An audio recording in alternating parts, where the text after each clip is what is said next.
সম্মানিত ভিউয়ার্স, আসসালামু আলাইকুম। স্মার্ট হোম সেটআপ ও টেকনিক্যাল হেল্পলাইনে আপনাদেরকে স্বাগতম জানাচ্ছি। আজকে আরেকটি টিউটোরিয়াল ভিডিও নিয়ে আপনাদের মাঝে হাজির হলাম। আজকের এই ভিডিওটি স্কিপ করবেন না, খুবই গুরুত্বপূর্ণ। আপনাদেরও ভিডিওটি যথেষ্ট উপকারে আসবে।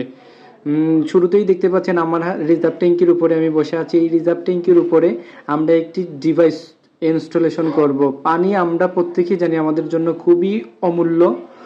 তারপরেও কিন্তু অনেক সময় অখেয়ালে অযত্নে অবহেলায় কিন্তু পানিটা আমাদের ট্যাঙ্কি থেকে ওভারফ্লো হয়ে পড়ে যায়। এই কারণেই কিন্তু আমরা ছোট্ট একটি ডিভাইস আমাদের যে রিজার্ভ ট্যাঙ্কি রয়েছে, রিজার্ভ ট্যাঙ্কিতে আমরা ইনস্টলেশন করব। তার কারণ হচ্ছে এই ডিভাইসটি যদি আমরা ইনস্টলেশন করি, তারপর ফিল্টারিং হয়ে আসা আয়রন মুক্ত পানি, অর্থাৎ যেটাকে আমরা রিফাইন করা ফিল্টারিং পানি বলে থাকি, এই পানিটা কিন্তু আমাদের রিজার্ভ ট্যাঙ্কি থেকে নষ্ট হবে না। এর জন্য কিন্তু এই অটোমেটিক একটি আমরা বল বাল্ব দেখতে পাচ্ছেন আমার হাতে, ওইটা কিন্তু আমরা ট্যাঙ্কির ভিতরে ইনস্টলেশন করে নিচ্ছি। এটার কারণ হচ্ছে এই যে দেখেন, আমরা বল বাল্বটি কিন্তু আমরা ট্যাঙ্কির ভিতরে সেট আপ করে নিলাম।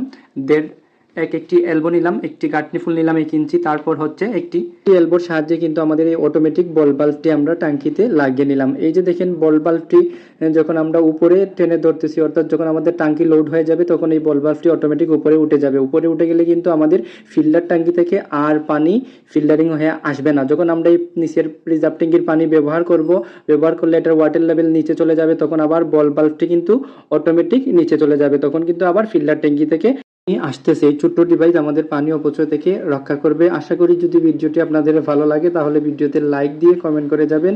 এ ধরনের বিস্তারিত আরও কাজের ভিডিও আমার নতুন ফেসবুক পেজে পেয়ে যাবেন। নতুন পেজটিকে আপনারা ফলো দিয়ে রাখবেন। নিত্য নতুন কাজের ভিডিও কিন্তু আপনাদের কাছে চলে যাবে। ধন্যবাদ সবাইকে, ভালো থাকবেন।